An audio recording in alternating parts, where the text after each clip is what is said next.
Hi, everyone, and welcome so much to the second session of our Drug User Health Symposium. We're really glad to have you here today. I'm Shelley Facenti, and I'm the moderator for this symposium. I just have a couple quick housekeeping items before we move into our first set of speakers. Because this is a webinar, you are automatically muted and you're not on video. You can use the chat to communicate with the panelists or with all attendees. Just look at who you're chatting to. And if you have questions for the panelists, the best way to ask those questions is one of two ways. One is that you use the Q&A feature, which is at the bottom of your screen. You should be able to press Q&A and actually ask a formal question. And then either I will read those questions or panelists can type a response to you. Or if you'd like to raise your hand to talk, you can't physically raise your hand because we can't see you, but you can press the blue raise hand button near the Q&A button at the bottom or in the participants window. And you can press the button that says raise your hand. That will notify us that you want to speak. And then we can actually go ahead and unmute you and allow you to talk to ask your question directly. So throughout the rest of this session, we'll have a few people speak and then have 15 minutes for Q&A from the audience, and then more people speak and then Q&A for them. You can ask your questions as people are talking, and then that way when it's time for the Q&A, we can go ahead and ask right away. You don't need to wait for that time to start putting the questions in the Q&A feature. All right. Oh, the last thing I wanted to say is that we will be recording this session today, like all the sessions. So just so that you know that this is being recorded and this will be made available to participants afterwards. Okay, well, with that, I am excited to introduce once again Eileen Lochran from the San Francisco Department of Public Health, who spoke this morning with her welcome. And she's also joined by her colleague Thomas Noble at the San Francisco Department of Public Health. And they'll be speaking about negotiating working relationships with law enforcement and first responders. Thanks so much, Eileen and Thomas. Okay, let me just get this together. Oh.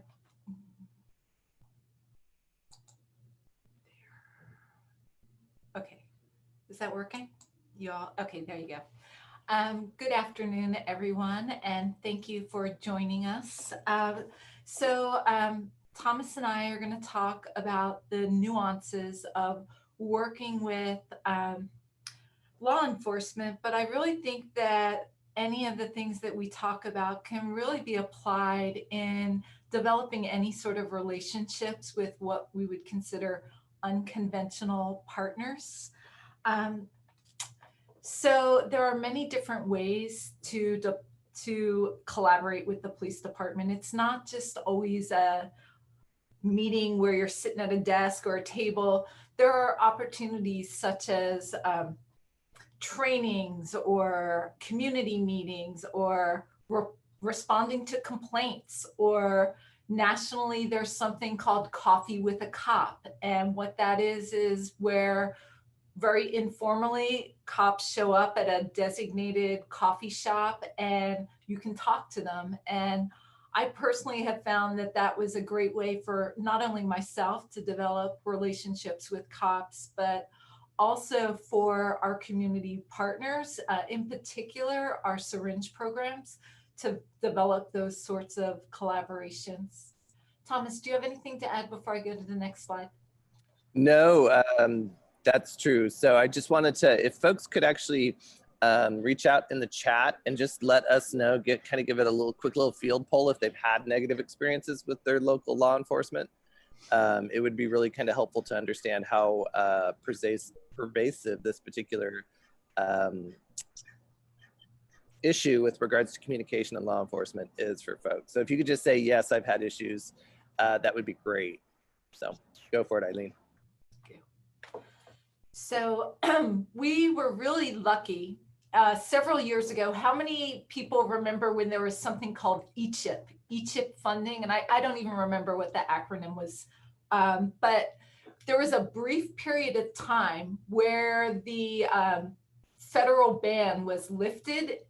I'm talking like maybe a few days, and we were able to push through a request for a training video to get developed. And this was really my first initiation of working with the police department on developing a video that was essentially about safe pat-down procedures, but really it allowed me to engage in conversations with the cops around syringe access and naloxone, and just really put more of a human face to the program.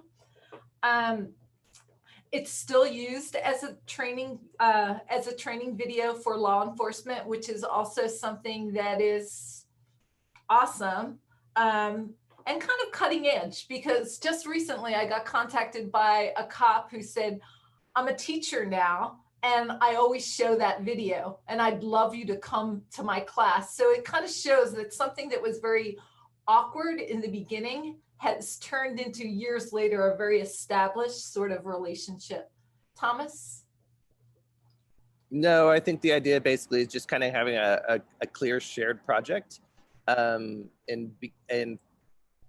forging a new relationship with them. So and this video kind of acted as that kind of catalyst to make that happen. So it was an actual product in the end. And it did highlight the relationship between the DPH and the police officers. And it just required a couple of officers that were already on board. So, and then the visibility of the issue, actually other officers kind of jumped on the bandwagon after that.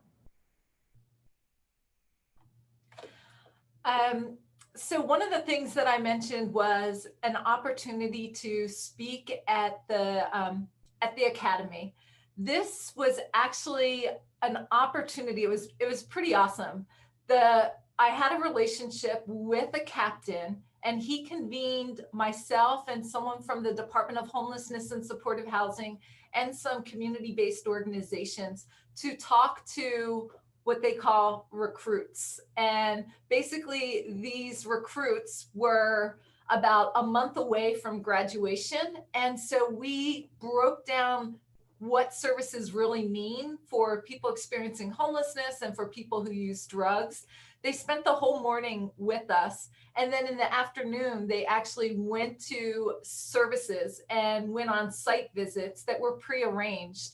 But that was to kind of give more of a hands-on learning to these officers. And things like this don't happen overnight. I want to be really clear that the captain that organized this, he knew me, he trusted me, and so he let me in. And I think that that's key, because just like many of us, myself included, have apprehensions about, law enforcement, they have the same apprehensions about us as community providers or as government, that we might be attacking or judgmental of their services. So I kept showing up, and as I kept showing up, more and more doors were opening. And I think that that's really important in any level of relationship building. Thomas? Yeah, no, I think that's key. It's so funny actually looking at this picture. I just have to be completely transparent that it just makes me anxious to go into these environments. And Eileen and I have done multiple roll call trainings where the officers are standing there. They look like they're there against their will. And they're basically kind of shooting darts at us, for lack of a better word, because they think we have some kind of hippy-dippy agenda that doesn't understand the perspective of law enforcement. So I'll just be really transparent. It's not easy to step into these spaces and kind of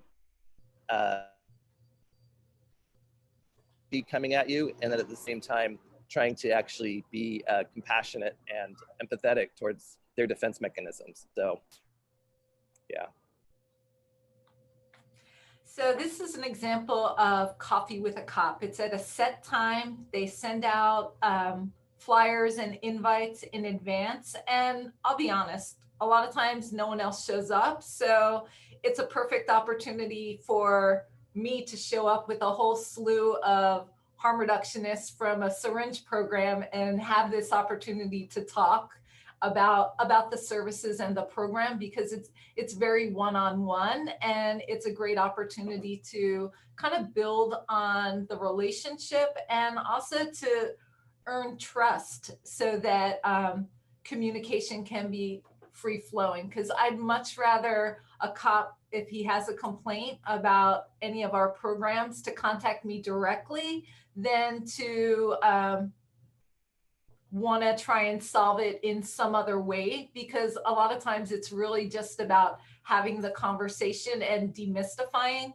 What's interesting is that from attending these various coffee with the cops, there was a situation that came up where a footbeat officer did something that was not really cool with one of our participants. And I was able to convene a meeting with the outreach team from one of our funded organizations and these footbeat officers. And we all sat at a table, and it was very awkward and uncomfortable, but we were able to actually have a conversation of like, well, this is what this meant, and this is what this meant. Because from the perspective of the community provider, was like, well, the cops kept circling our site, and they started to follow us home as we were going back to our warehouse storage space. And from the cops' perspective, they were like, yeah, there were 2 women working that site, and there were several known felons in the area that were circling the Syringe site, but they both had different perspectives. And it wasn't until we were in a room together and able to have that conversation was there a chance for that sort of shared learning experience. Thomas? Yeah, and I think in these particular situations, often the person who gets the department allows to do. Sorry, I muted myself by mistake there. Usually these officers are the ones that are, for lack of a better word, a little bit better behaved. And in the conversations that we've had, they always kind of know who the jerks are in the department, and then they start sharing that information with you. And it doesn't take long before you start seeing the themes and kind of seeing where the camps lie within the police department. So it's like a lot of that kind of background knowledge becomes really helpful with regards to forming relationships. So what we have here is an example of what we call a police bulletin. We've had a police bulletin in place since 2000. Basically, it outlines that syringe exchange is legal in San Francisco, what the supplies are, and not to harass people while they are at a site, to allow the service to happen, and more importantly, why we have the service. This is often the format that we use for roll call trainings. I mean, this is a great document to have, but I have to be really honest, it's not the end all be all, because there's still challenges. But I think that it does help guide a conversation of like, well, we have this signed document by the chief, and this is what's happening. So part of my role at the health department is to be that liaison with the police department. So if I do receive complaints or concerns by any of our syringe programs or any of our other funded CBOs about issues with the police, I can follow up on that and just kind of build on that. And if it's in particular around the syringe program, the bulletin outlines everything, and I'm able to highlight what they're not supposed to do. And usually, as Thomas said, the captains are, for the most part, on board, and will usually be the ones that suggest, well, why don't you come talk to roll call? Okay, well, cool. Then we can do that. And I should say, when we do roll call trainings, it helps that it's always usually Thomas and myself, but it's always good to go with a partner. And the reason I say that is like, it's almost like good cop, bad cop.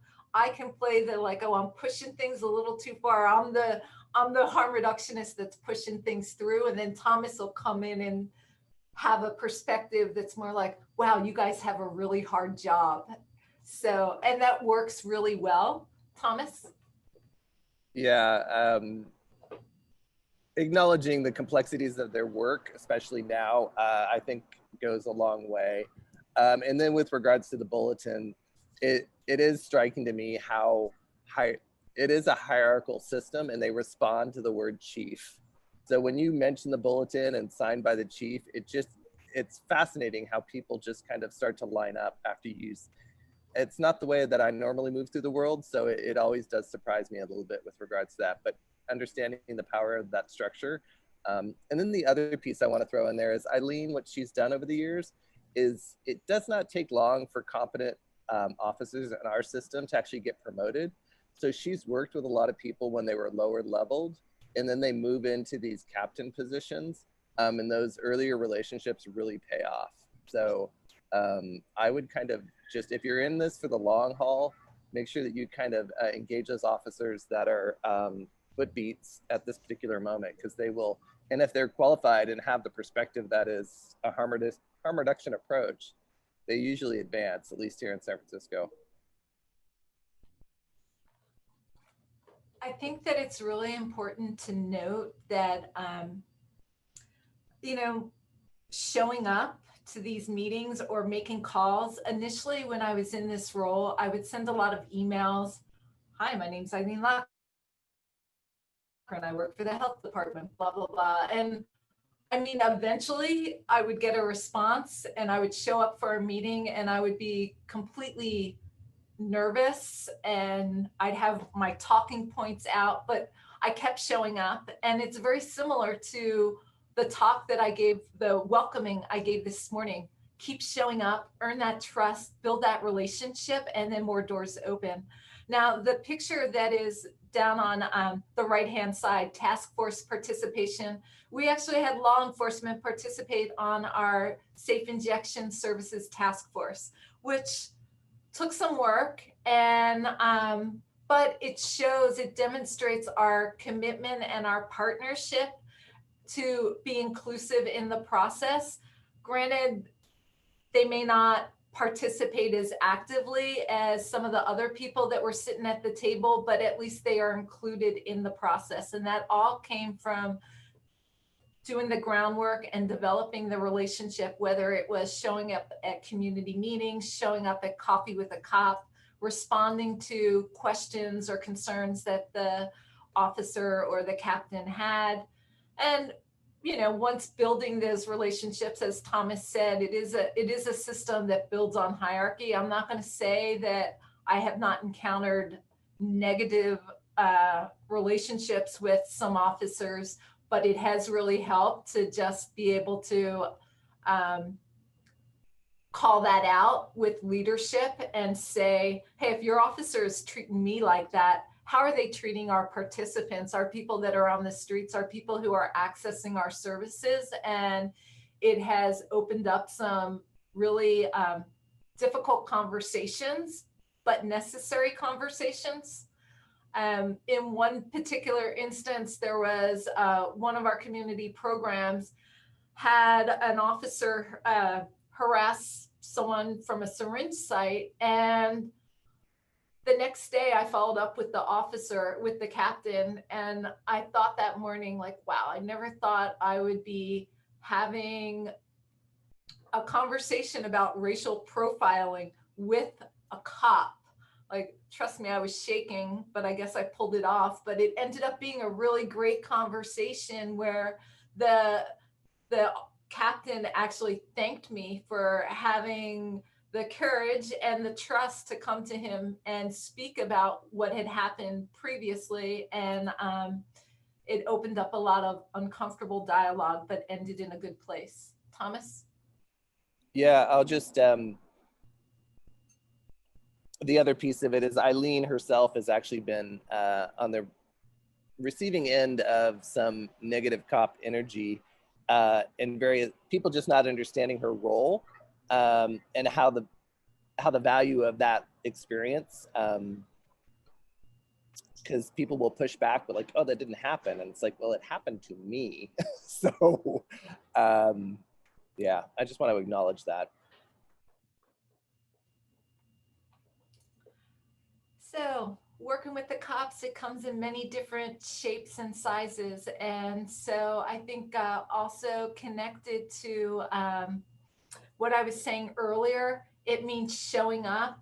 Like once you have a relationship with the cops, there's many different opportunities to kind of build on that, whether that is doing something like a mayor's walkthrough of a certain neighborhood. Okay, I'm going to show up and be there. Whether that means being at a community meeting and just sitting in the back and having the captain know that I'm there and calling on me because there's trust, or participating on panels with cops and other city agencies. It's really about just having the trust. Or my favorite picture, riding in the back of an unmarked vehicle because I'm running late to a meeting and I see a cop driving down the street and he says, "Where are you going?" And I say, "Hey, can I have a ride? Because I'm late." Thomas? Yeah, I'm a bicycle rider, so I can't really contribute to this. Oops. And that is it. Thank you very much. How are we doing on timing, Shelley? You're doing just great. We've got about, we started slightly late, so we've got about 10 minutes for questions. If anybody wants to submit some questions through the Q&A, or press the button either in the participants window or at the bottom of your main screen to raise your hand, you can ask a question directly. I know this is, we've seen in the chat, this is definitely a topic that is on a lot of people's minds and something that everyone is dealing with in one way or the other. So this is a good chance to ask Eileen and Thomas any questions or advice or for more information. I will kind of throw in there, Shelley, just I actually, in first addressing the police, they are very insulated, for lack of a better word, good old boy kind of networking component that I did not, like I thought, but when you go in there, like getting beyond that exterior was challenging to do, and kind of gaining that acceptance. So, but it was strong. I was like shocked with how strong that it was personally. So. Well, I think that might be a good segue to the first question in the Q&A, which is, do you have advice for reframing the stigma that officers might have towards syringe exchanges or harm reduction in general? Are there certain points that you find have resonated with officers? God, that is a great question. And I think that it's really about meeting the cops where they're at, right? It's harm reduction and recognizing that I don't want to shut them down because I have a reason why meeting with them, and really just hearing their concerns and maybe reshifting.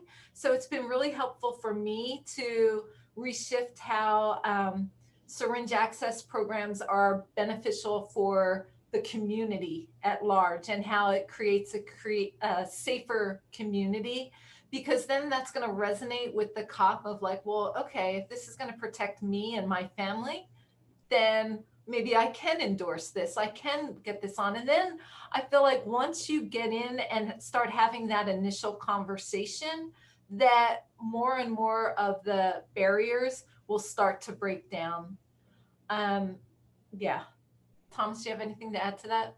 Yeah, I would just find one of the things that seems to be one of the most acceptable ways into that conversation is the fact that officers are always concerned about getting stuck while they're doing a body search. And so just explaining to them that the more clean syringes there are in the community, the less likely there is to be Hep C and HIV.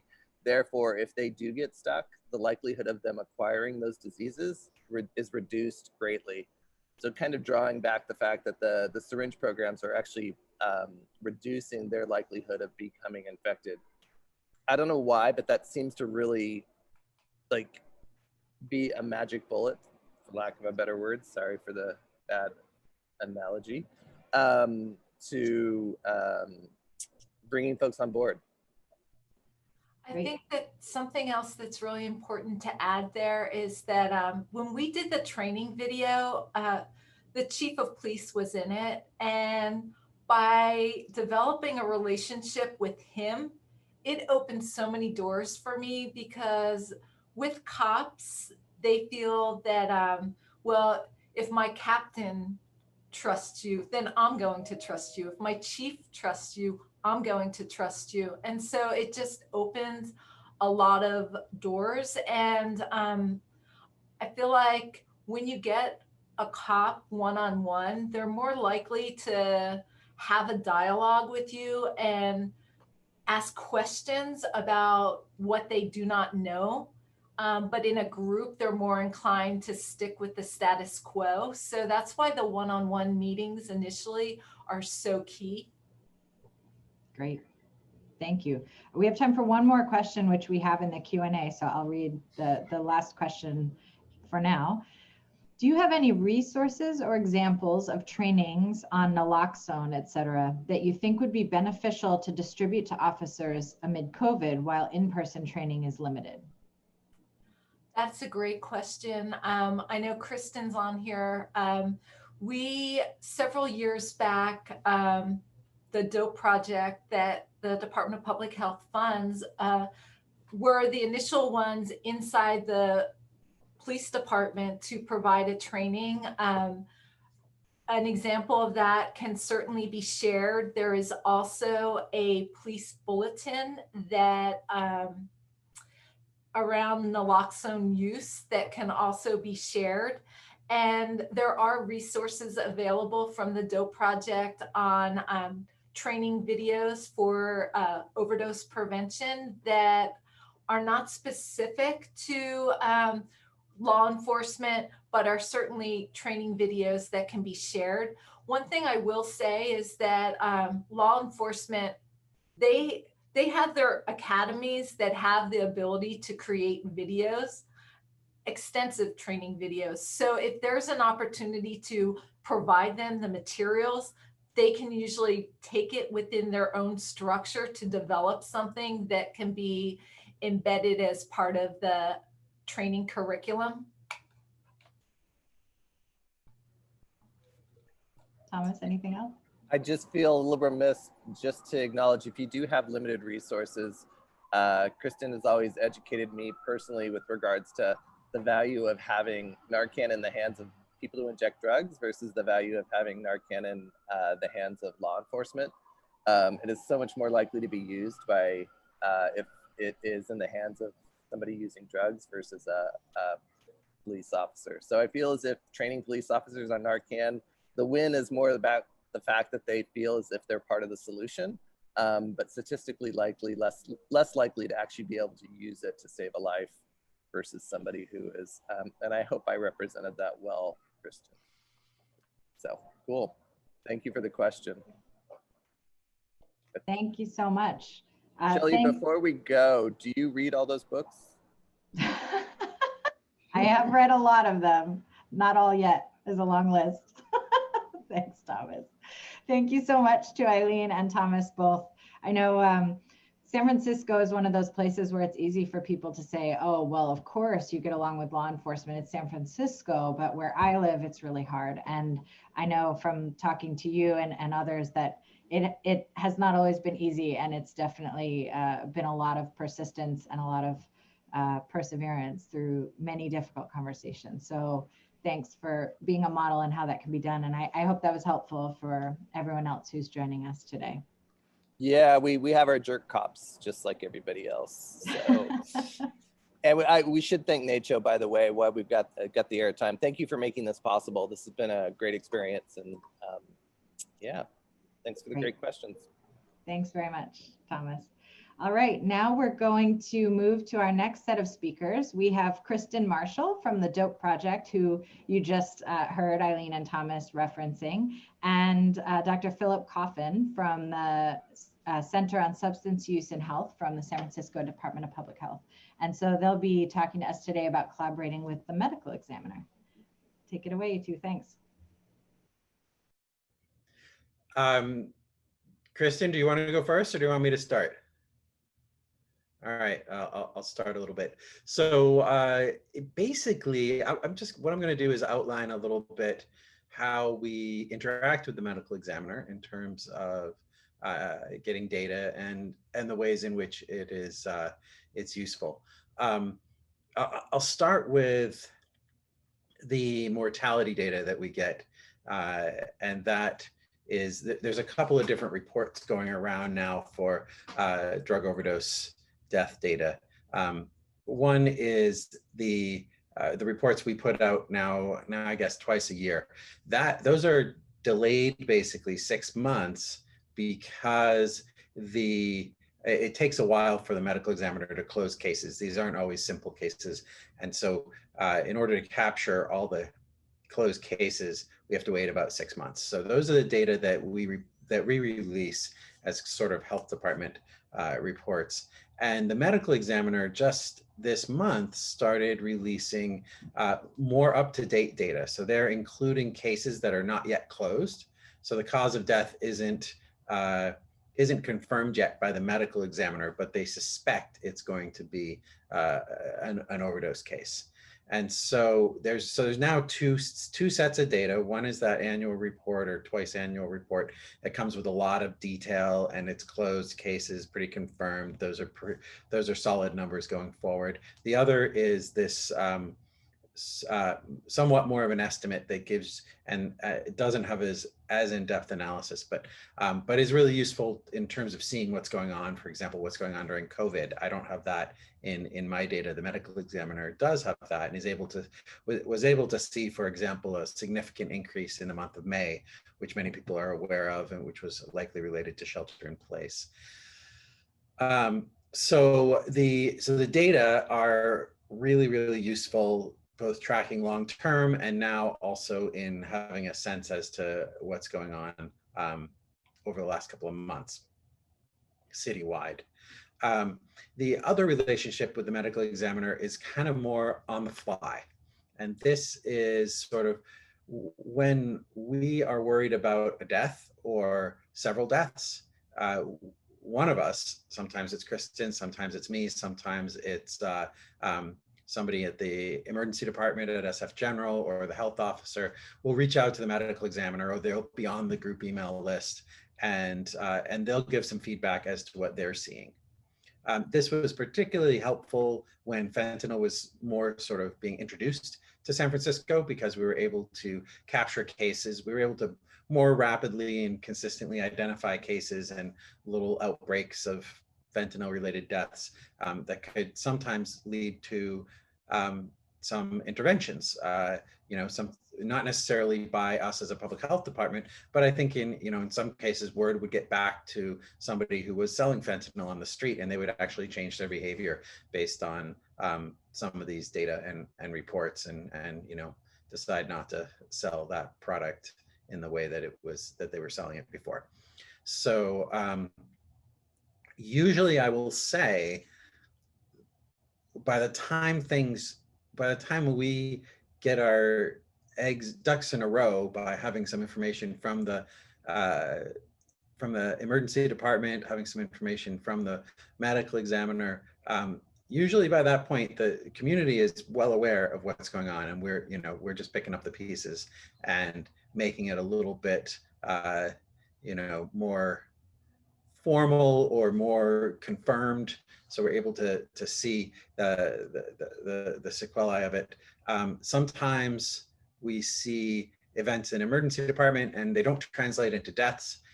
They're being successfully managed, or there's reports of lots of overdoses on the street, but we're not seeing it reflected in deaths because, again, they're successfully managed. Other times they come together.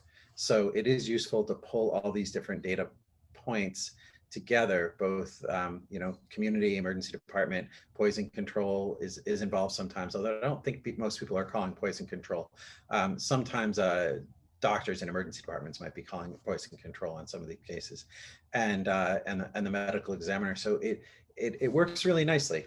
I'm going to stop there and let Kristen talk. Cool. Thanks, Philip.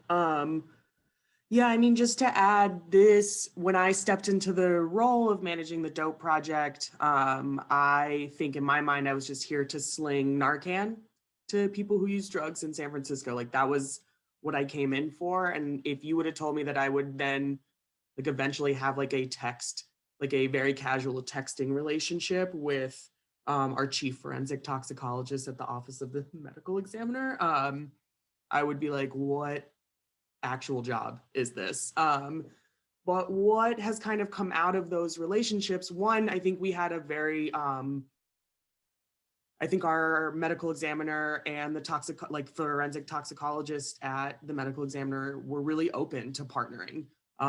They wanted, I think especially our chief forensic toxicologist, Dr. Luke Rhoda, came from a jurisdiction into San Francisco where he had done a lot of work around drug-involved deaths and saw his work not just about death, but about preventing death.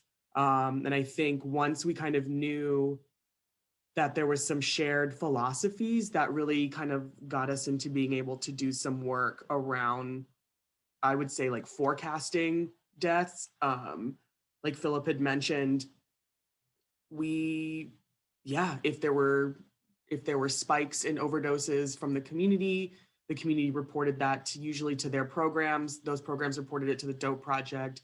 I called the medical examiner and said, what is going on? And sometimes something was going on, sometimes it wasn't. And that usually, like we said, like we're able to take pieces of information from across different like disciplines, put it all together to paint like a very robust picture around overdose prevention in San Francisco. And so, a lot of the times when the alarm gets sounded in the community that something is happening, we're seeing like a drastic increase in overdoses.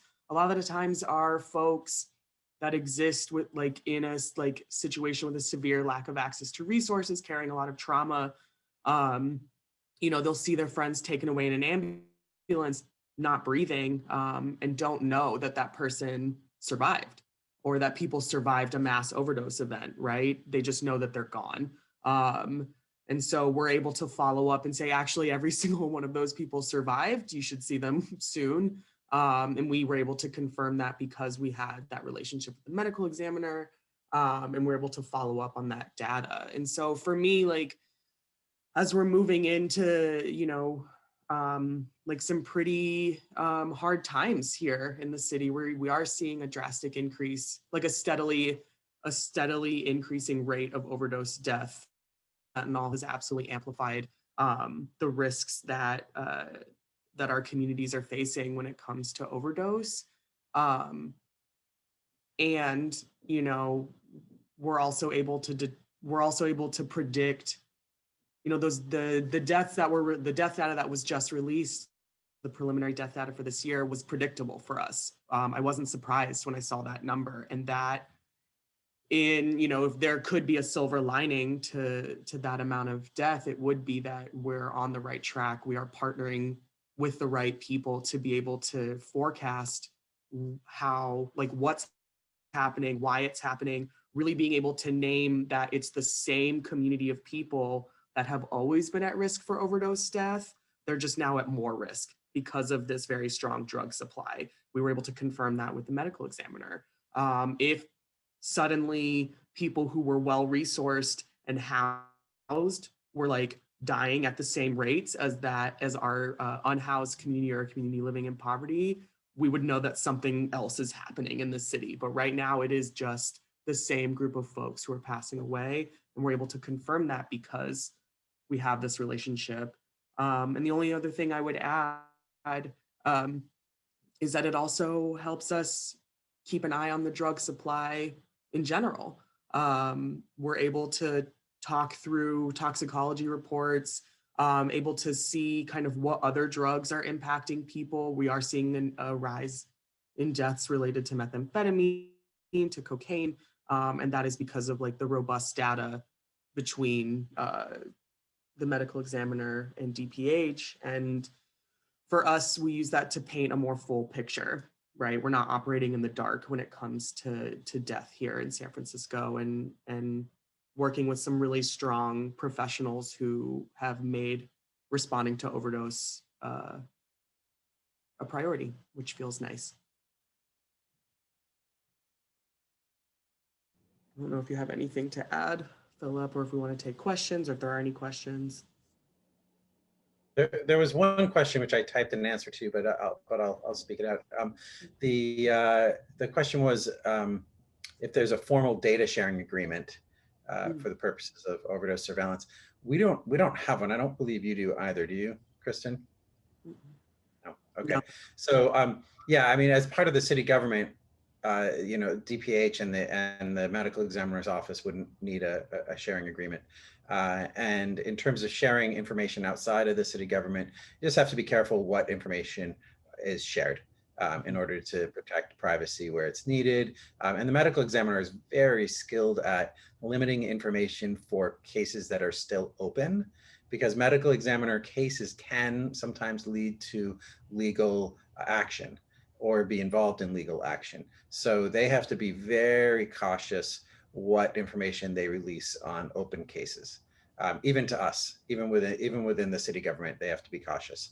So so we're all, you know, cautious about that, and cautious about how we interpret data that aren't formalized and closed. So it's worked really well, and it hasn't required any kind of formal agreement, which would probably be a real obstacle, frankly. I would add that as someone I do not work for the city government, so I'm not paid by the city. I work for a nonprofit, and to be included in that information sharing is vital. I actually don't think I could coordinate Naloxone access or a citywide response, like citywide community-based response, without being included in that. And I think that because there are so many different people at that table, that's why we get that very full picture about kind of the landscape of overdose in San Francisco. So I will say, for public health departments, like, this is a good opportunity to bring in the folks that are connected to drug use on the ground, that there's a lot of information there. We did some trainings with our medical examiner and death investigator teams to teach them about what types of supplies people are using for what types of drugs, so that they can kind of investigate cases and come up with more accurate information regarding the death of an individual. So they know what to look for. We're dispelling myths. They're just as susceptible to myths around drug use and stigma around drug use as we are, or as anybody is. And so really making sure you have as many people at the table that can speak to what's going on with your overdose landscape is really vital. I also know that even in our neighboring county, Alameda County, it's a very different experience with their medical examiner, because their coroner is nestled into the sheriff's department. And so they don't have a relationship with them. Our programs don't really have a relationship, or our Alameda programs don't have that kind of relationship. San Francisco has a unique situation in terms of having an independent medical examiner. And so there are some barriers, but it really is just about kind of seeing how you can get in and who, because I guarantee you someone is looking at that data, at overdose deaths in your jurisdiction. It's just about finding that person and putting your heads together around it. I want to second Kristen's point about the multiple data points. You know, oftentimes it's so, like I said, so often we will get a report of, you know, medical examiner will say, yeah, we've had 3 deaths, and then Kristen will say, oh, it's, you know, yeah, I heard about them, it's these, and there's these other things going on. And then, you know, if you talk to somebody, to one of the people at a syringe access program, you know, you're going to hear, oh, there's this kind of new trend that we're seeing, and you can piece this all together and have a way more robust understanding than just looking at numbers. Just looking at numbers, or just looking at the medical side of things, really only gives a partial and oftentimes misleading picture of what's going on, because you can't really interpret things without knowing. It's kind of, you know, the on the ground stuff. Some of it is quantitative, frankly, with the way that the DOPE project functions. And then a lot of it is qualitative. So it's having that qualitative data that, the real life experience and anecdotes that helps you flesh out and really understand what's going on. There were a couple questions posted. Any suggestions for local public health, LPHAs, I assume, working with under-resourced coroners' offices? Investigation capacity is extremely limited. That's a real issue. So the reports that we do that are finalized data are it can take the ME's office a while to close a case, and so part of that is the burden of work that they have to complete. If they didn't have so many cases, they'd have them closed in a month. So that's part of the reason we have basically a 6-month lag to final and closed data. The addition of them now doing these more frequent reports is fantastic. I hope they're able to continue it. I hope they have the bandwidth to continue producing more frequent data. That is some real work. You can set up a system though. If you have the right technology. Oftentimes the coroner's offices don't have a good electronic database for their mortality data. So that's a real barrier. And for example, ours used to not have that. I think it was a pretty recent development. And that opens it up and opens up the ability to produce reports on a more regular basis that is super valuable. But it is more work. And I always worry about the ability to sustain something that you begin, because oftentimes these are unfunded mandates. So that is tricky. It is difficult to arrange that. And really you have to have somebody who is dedicated to the issue and really concerned and interested.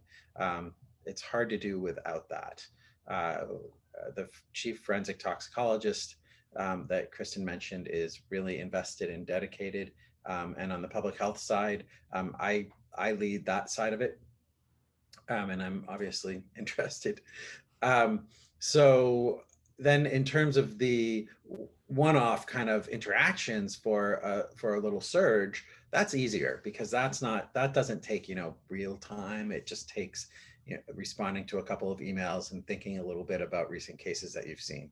So those sorts of more informal interactions in very real time are an easier lift, I think, for a burdened medical examiner. Great, thank you both so much. We have about 10 minutes left for this session, not the full session, but for this piece of it before we stream our next video. So this is really a great time for anybody to ask questions. As a reminder, you can put them in the Q&A or you can press the raise hand button and ask directly if you'd like. This is also a great time to ask questions about overdose prevention and naloxone distribution more broadly too, if you don't have questions specifically about medical examiner relationships, but more broad questions. These are two of the people closest to this in San Francisco, and so certainly a good opportunity to ask those questions if you have them. We do have one question that someone's put in the Q&A that I will read, and that is, I'm here from Ogden, Utah, and I'm really learning a lot and taking a ton of notes. My county has an opioid task force. Earlier, someone mentioned having some people who use drugs meet with our task force to help us understand. Who can I call to talk about this in more detail? I think it would be valuable, but not exactly how to go about it. I think that's a more general question. I don't know if you two have anything specific to say about that, or I can try to answer as well if not. Essentially, how do you try to engage people in making sure that, as these conversations are happening, how do you engage folks? I mean, the first thing that always comes to mind is it safe for them to do so? Are you inviting them are you inviting someone who uses drugs to formally and publicly out themselves as a drug user in a room full of people who may or may not have any lived experience with drug use, or even the reality that person exists in? So homelessness, chaotic mental health and trauma symptoms, like anything like that. Is it safe for that person to stand up in front of that task force and say, I use drugs and here's what I think? And that is not a question that you can actually answer. That's only a question that they can answer. And so my suggestion, and I know that Philip does a lot of work around interviewing our folks and making those spaces really safe for them. But my first kind of suggestion is to start building relationships with your community-based programs to see if there's an avenue there where they can help capacity build and get folks comfortable being in those spaces. But oftentimes your community-based programs will be very protective because they don't actually trust that those spaces are safe. So I always say, like, usually opioid task force have law enforcement on them. I'm not trying to be a community member who admits drug use in front of cops in a room, even if I'm being told that it's safe, because I walk out of there and you can't guarantee my safety. So it's just things you have to think about that is the space safe for them? Is the information they're sharing, where does it go? Are notes being taken? Are those notes publicly accessible? Like, all of those things are things you have to consider, because what you're actually asking someone to do is participate in a task force that actually is addressing something that is like deeply, deeply intimate and individual for that person. And is usually tied to some of the most intimate things about a person. And so when we ask community members to share their stories and experiences, one, recognize that you're asking that person to share their trauma and share some really hard stuff that is often criminalized and punished. And you want to do it in a way that they're taken care of and they're compensated, because I get paid to talk about this stuff. They don't. And they should be, because they're the ones informing our work. So make sure you're paying them and making sure it's safe. Great. Thank you so much for that. I think in addition, Kristen mentioned making those relationships with the community-based organizations. Short of talking, sometimes the best you can do in certain circumstances is talk with the people who run a syringe access program. Those are absolutely invaluable resources. They come with a lot of the perspectives of the clients that they serve, and so sometimes you can do that, and they might be more comfortable talking in front of police. Another approach is to do things through more of a formalized IRB type arrangement, so that you provide some human subjects protections for people, and you do it sort of more as a research focus group. That's another approach. Great. Thank you. Okay, we have another question here, which is, do you anticipate the official overdose numbers increasing due to COVID? And if yes, is it the same group of known affected communities? So our numbers are going up a lot in 2020. It is hard to disaggregate the increase related to fentanyl from the increase related to COVID. We did see a particular increase in the month of May that is pretty hard not to attribute to COVID and shelter-in-place policies. That was really quickly and aggressively addressed by our fantastic programs, i.e. Kristen and the team working with DOPE and the Syringe Access Services.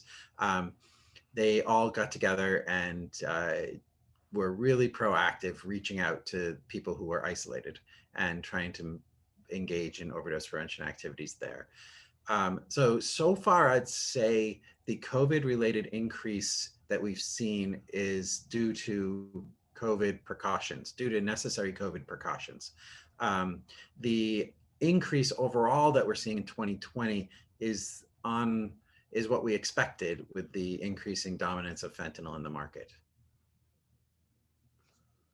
And Philip, correct me if I'm wrong, for the most part, the same community is being impacted. So it's the same demographic of folks being impacted, though we are seeing notable, which it also feels very predictable to me as someone who works in public health and understands health disparities, and how systemic oppression like racism and poverty like fuel those disparities, that we're seeing a pretty notable increase in deaths amongst older Black men in San Francisco and younger Latino men. I'm almost sure that's what those numbers are. So, but I'll let Philip speak to that. So it's the same group with people who are always at the highest risk, and experiencing the most kind of sets of health disparities are always at the highest risk. And so fentanyl combined with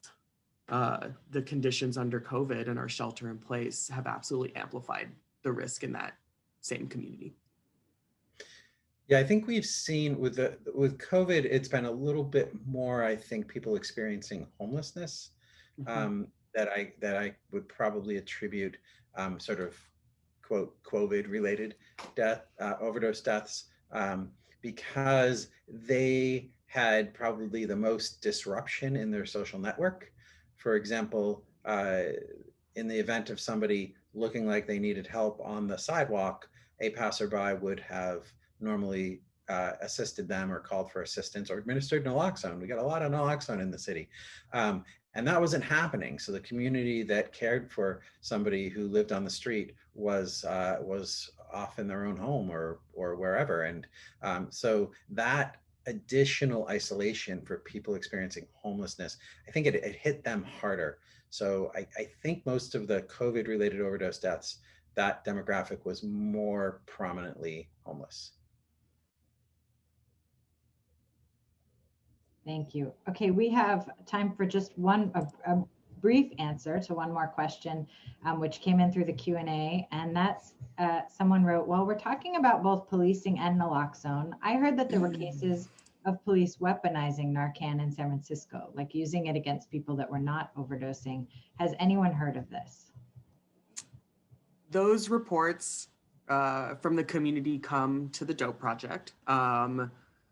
So part of our report back process when our sites are distributing naloxone to folks is that if they experience any police or paramedic harassment during the reversal, that they could let us know and we'll follow up.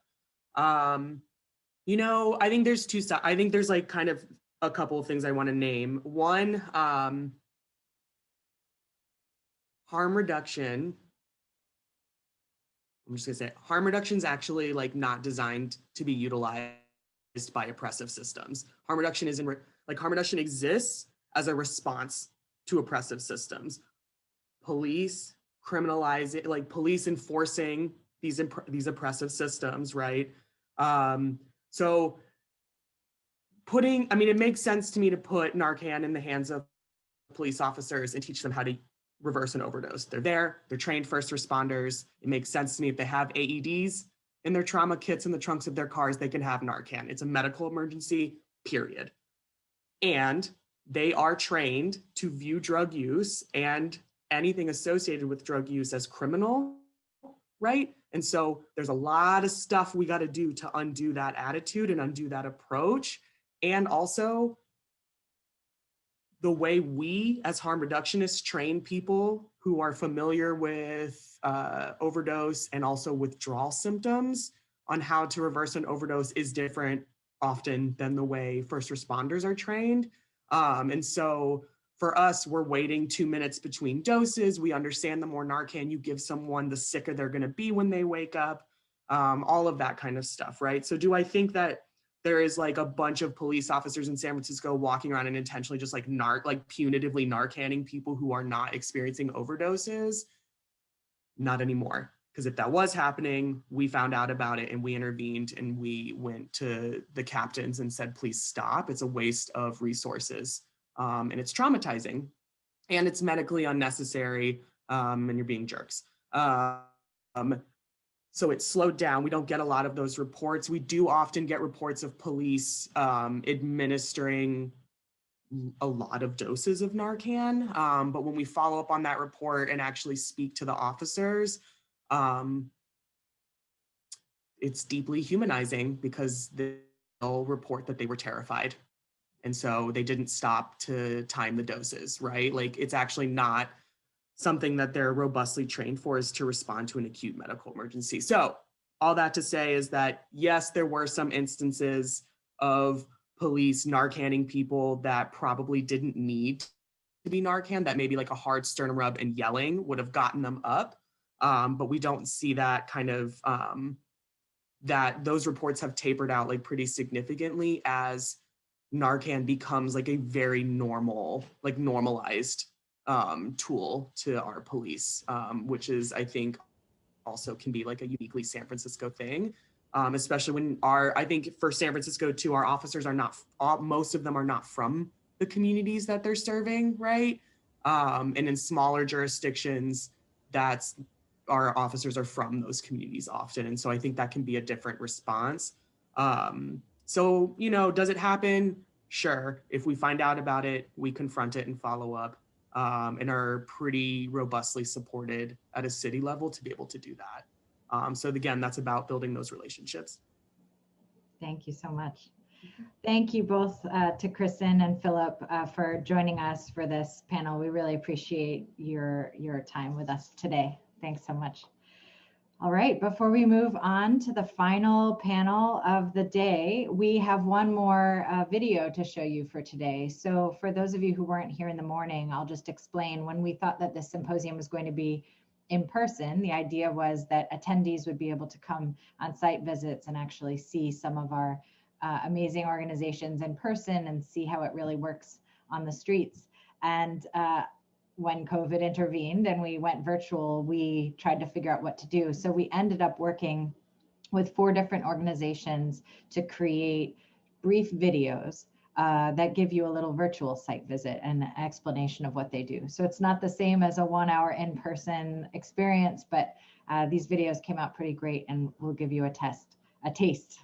So today during this session, we're streaming the video from the Harm Reduction Therapy Center, and we hope you enjoy this virtual site visit.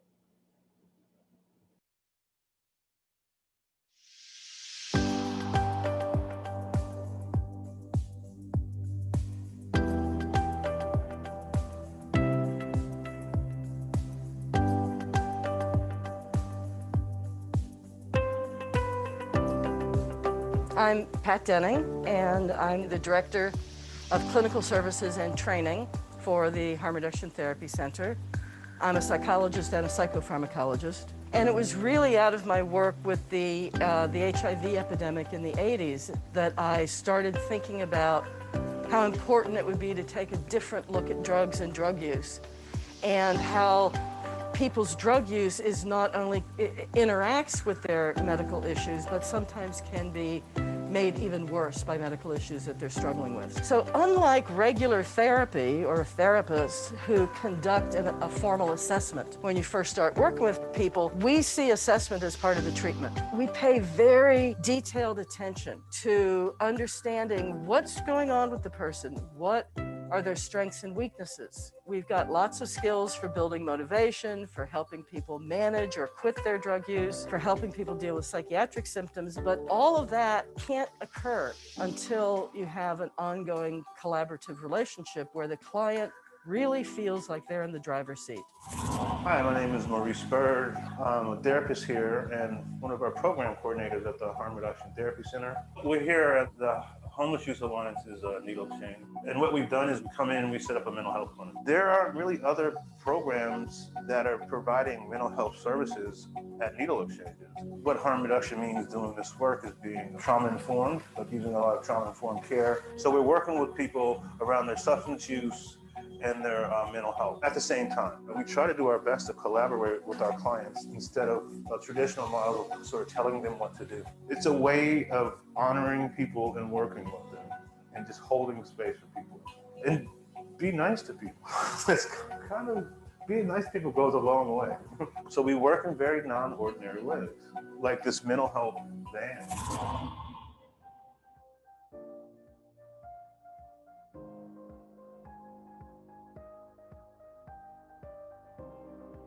I'm Jeannie Little, and I'm the Executive Director and co-founder of the Harm Reduction Therapy Center.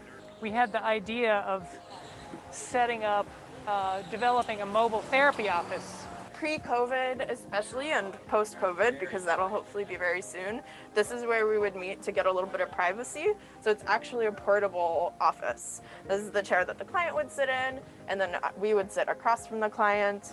We have a lot of different supplies everywhere, and after getting people's basic needs met, this is where we're able to get a little bit of space for people to actually take a break from their outside world, turn things off, and get a little one-on-one time just to focus on their lives. Because we're out and we're mobile, what we've done is create a whole series of kits that basically package up kind of everything somebody would need, say with a syringe. So they get 10 syringes and they get 10 waters, they get 10 alcohol pads, 10 of everything basically. We're pushing out about 500 kits a week through our program. The research really shows that clients who use syringe access services are 5 times more likely to actually get treatment or to engage in that conversation about treatment. Mm-hmm. The other thing about harm reduction therapy is just that people can talk about whatever they want. It's not, it is about helping people focus on their drugs, but it's not drug treatment. It's really psychotherapy.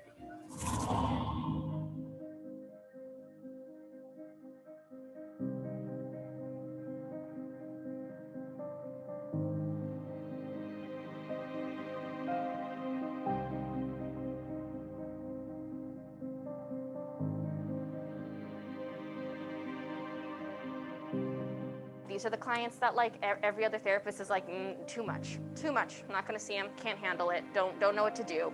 And those are our clients and we love them. Once COVID happened, we had to kind of transition to follow where our clients are going at some of the new shelter-in-place locations, where people are now being transitioned into some degree of supportive housing after living outside for quite some time. That's a really big transition, which ultimately, great thing. You generally helped people, but there were some other side effects that occurred from this that, we couldn't accurately predict, such as I'm panicking because I can't fall asleep, it's too quiet, for example. Or just like being alone, just not really knowing who to connect to and all the rules and regulations around how to connect when you're not supposed to is just a very confusing experience. We did these mental health kits and just like these tools to say like, hey, we care about you, here's our phone number, here's a way that you can access harm reduction supplies, here's a way that you can access like a group, so if you need to connect with more people, you could do that. And it's just a way to say that we care, right? It was a really hard time for folks, so we wanted to make sure that they know that they were not alone in the experience, that they matter in this experience, that, in this situation that is just so, there's no clear answers, right? That somebody's got your back, right? And that if you are feeling like somebody doesn't have your back, then you can call us and we'll remind you, right? Those are our people.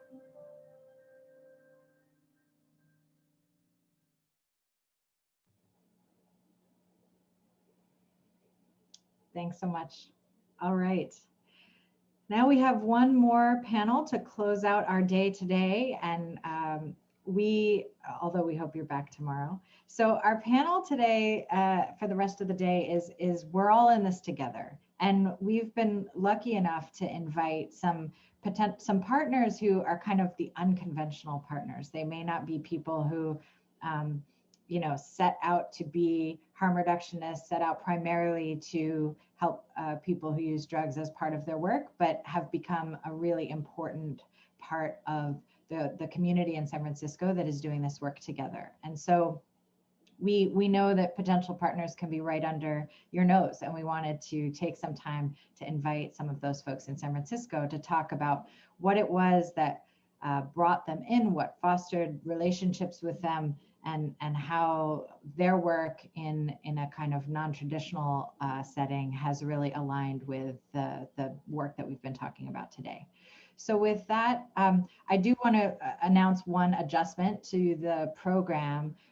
In the program, it says that Wendy Click is joining us from Hospitality House, but unfortunately, Wendy wasn't able to attend. So instead, we're very lucky to have Lydia Branston from the St. Anthony. She's the senior manager of the dining room at St. Anthony's here in San Francisco.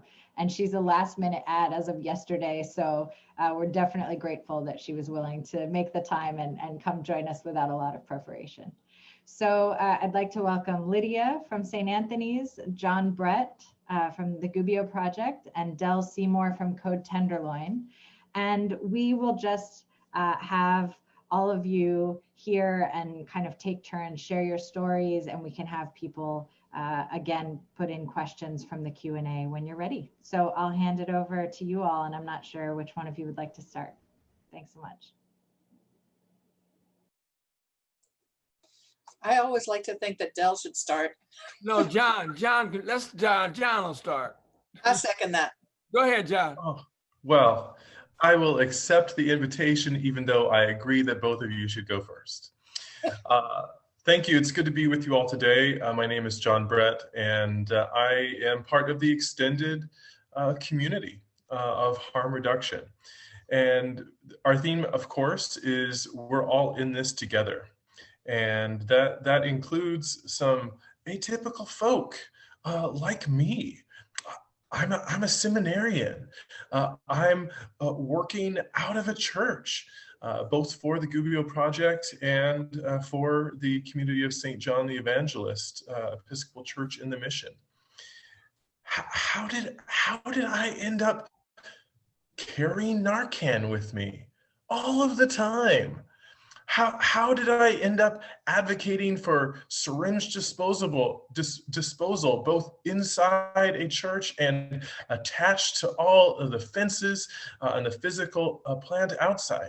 Well, it was by invitation, and it was by understanding that the interests of this community in living out the gospel aligned with what the harm reduction community is doing.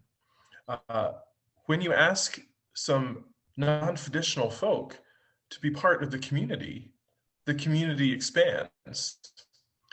It increases reach. It expands connections, and it provides permission and moral suasion for some of those folks in that mushy middle who aren't sure what they think about seeing syringe disposals in their bathrooms, or what Narcan is all about. Permission to ask questions and permission to say, yes, I am going to adopt that too. The Gubbio Project's sites at both St. Boniface Catholic Church and St. John the Evangelist Episcopal in the Mission and in the Tenderloin are sites that distribute Narcan.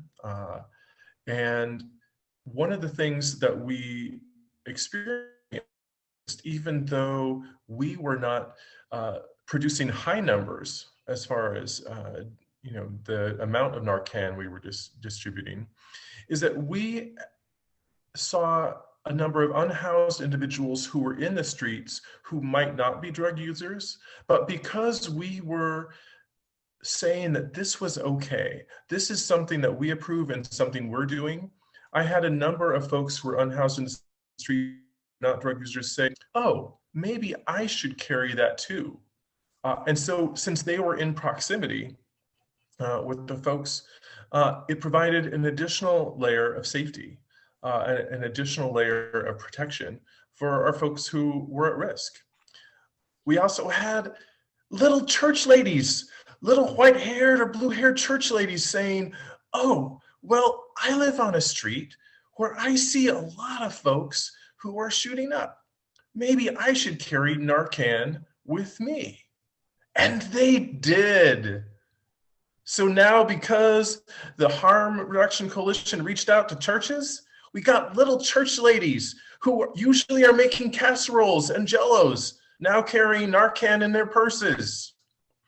And that's amazing. It, of course, also provides a greater level of knowledge to the broader community of what Narcan is and how to use it, reaching into some unsuspecting and unsuspected corners. So when we talk about why doesn't more of the community care?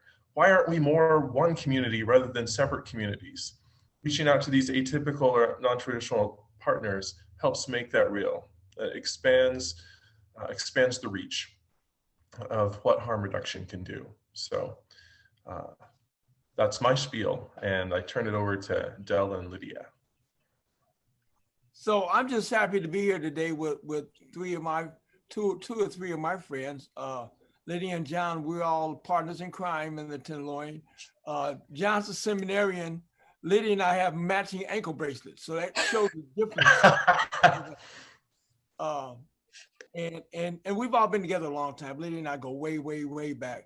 So, you know, when I first came and got involved in, you came from the other side, because I was on the other side for 18 years. So when I came back on this side, if there is a side in this, I decided to try to find some of the ways to mitigate the situations in the Tenderloin and get to know people from both sides of the street. And that's important right now, is to understand and get to know, have relationships with City Hall and with the tent. Those are not necessarily two different people, but people that are living in different situations. So you got to equally give the same amount of attention to people that you do at City Hall as people living in the tent. You know, through an organization that I run, Tenderloin Walking Tours, I have brought 42,000 people to the Tenderloin in 11 and a half years. 42,000 people that had no idea what we go through, who we are, how we smell, how we talk, how we look. All they did was heard it from third parties.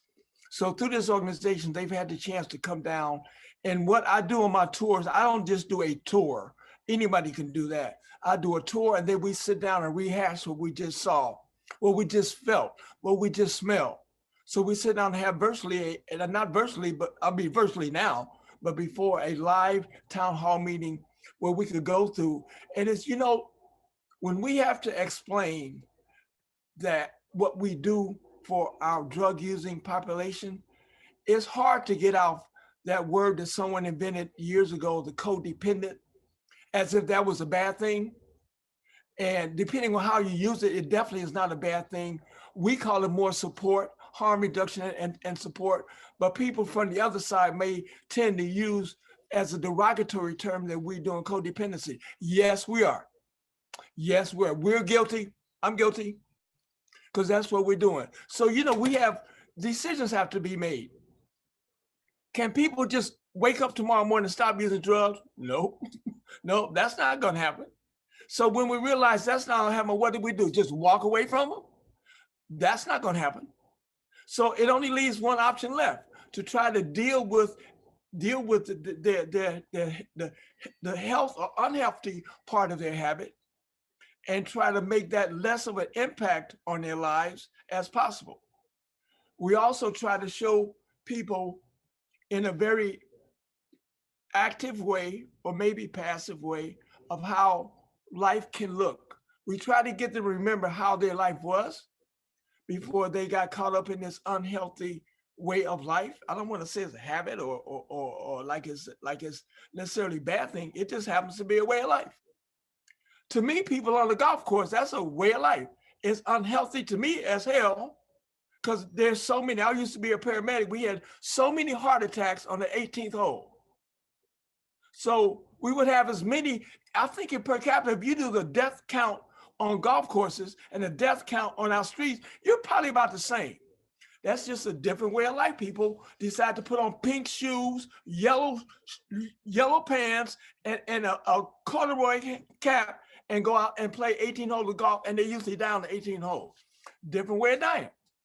So, you know, I can't really knock this way of life, but how we can mitigate it even better, which is what we're doing. We're showing people how it is to live a different life, and if they choose to do it, you know. So if we would take away all of the time and effort, man, recently I had to go kind of rescue one of my clients, and he was staying in the SR Hotel in the Tenderloin.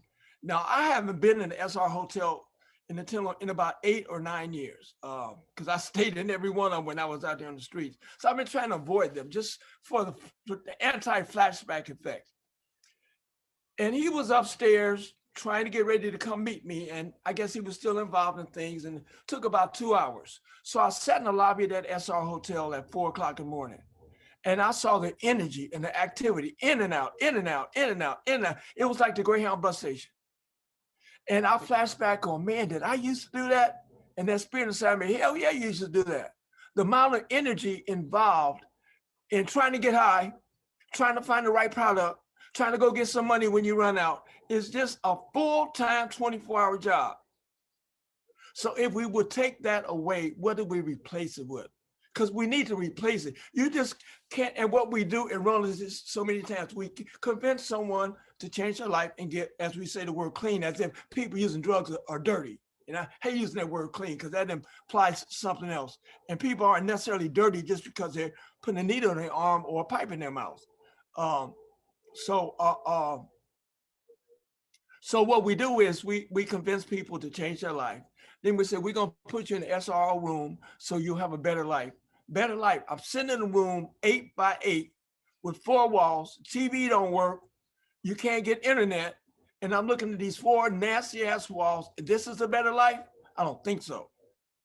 So what we kind of do is we need to fabulize a better situation than what we're offering people. Because there's no incentive for me to take you off that pipe and put you in a room with 4 walls where you don't know anybody because all your friends still getting high. So you can't have a social life because that's the only people you know. That's not enough reason for a person to put that pipe down. So we admit that we got to get better. And that's all, again, part of harm reduction. It's getting better and finding a way. You got to do it one-on-one. I got to sit down with you and find out what you could do to take is it bowling? Is it skateboarding? Is it bicycling? Is it going to the marina? Is it going over to Berkeley? Whatever, we got to find something better than just telling you, okay, stay clean and sit up in the SR room, you'll be okay, because you won't be.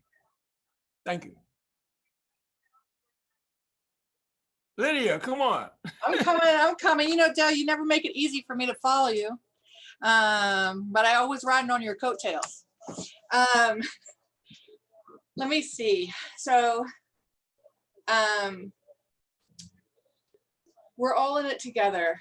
I'm going to tell this kind of the story of my journey from being one of those people who thought that you needed to hit bottom, thought that you needed to have tough love in order to clean up and rejoin society. This is the language that is often used when talking about people who use drugs, right? And that's something when I first started at St. Anthony's, I came in as a volunteer at the Father Alfred Center, which is our recovery program, because I had gone through a transition in my life and had been impacted by drug use and wanted to understand kind of what drug use was when it didn't relate to me, right? When it was impacting others, and you know, what did that look like? And I picked up a lot of dogma around you know, substance use and people not understanding their own minds and needing to be told what to do, and that it was tough love was really important and all these things. As I sort of moved from being a volunteer into a staff person at St. Anthony's on the ground level in the guest services for the dining room, a lot of what we did was monitoring the bathrooms, you know, making sure that people were not using in the bathrooms, making sure that people didn't have drug paraphernalia in the dining room, that drug use and people who use drugs in our services were considered to be a risk for the people who were were currently sober in program, working in the dining room, and that they needed to have a protected space from you know, a division between what they're doing in the world out there. Meanwhile, we're serving a population of people who use drugs. So it's an automatic conflict, right? You're set up with this dual system that on the one hand, you're supporting people, and on the other hand, there was a very punitive response to drug use in the dining room. Going over bathroom stalls, catching people using drugs, calling them out on the radio, 6 months out of program. And it was painful. Years later, I still have conversations with guests about our interactions during that time, where, you know, there's healing to be done. Over the years, I learned more about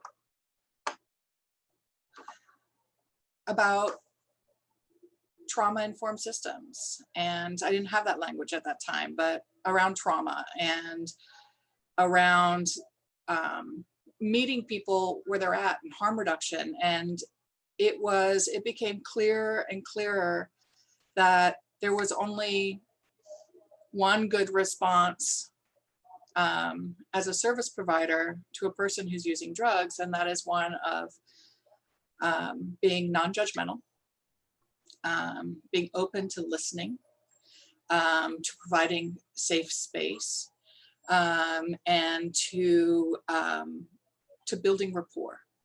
And that through those kind of interactions, we opened up an entire world of being able to have much deeper conversations and effects with our guests.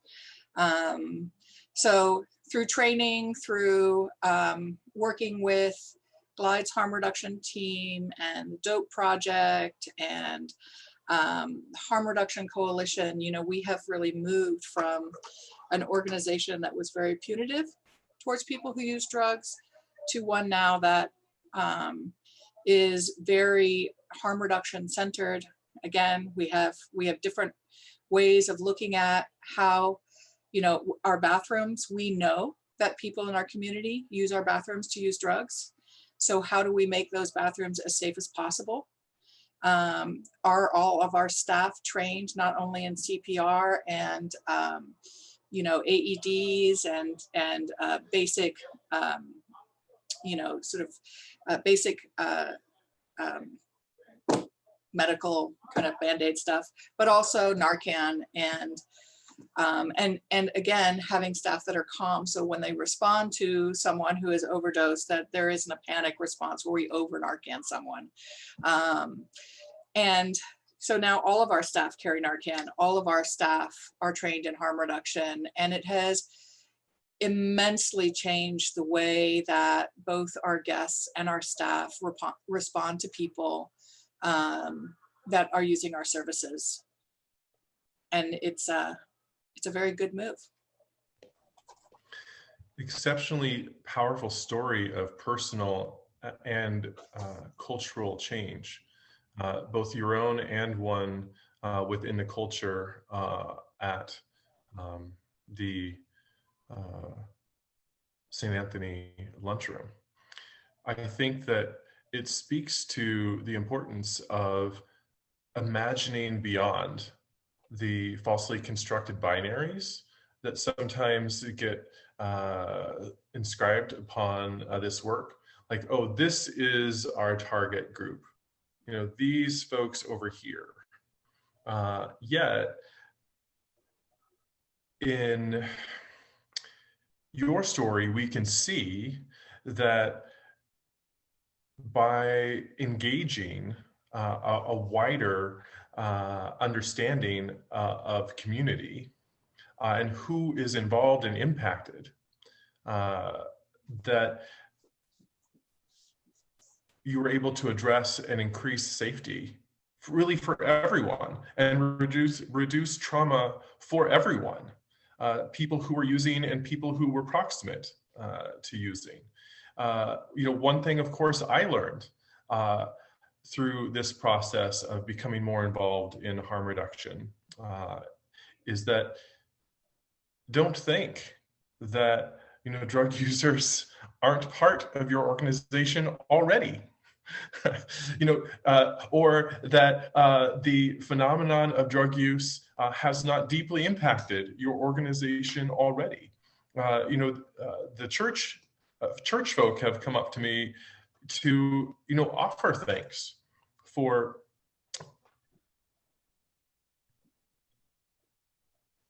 allowing them to better embrace children and relatives who are using, and to have permission to respond with compassion and care and love, so that everyone might have a better and more abundant life.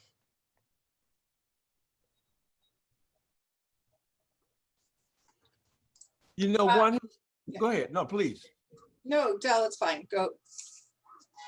I was just going to say one historical aspect that some of us may not know. Harm reduction isn't necessarily new with the model that we have. I'm a retired paramedic from the Los Angeles City Fire Department. We got Narcan in guess what year? 1970. So it's been around a long time. People are getting used to it or getting familiar with it, but it's been around, that's 50 years, man.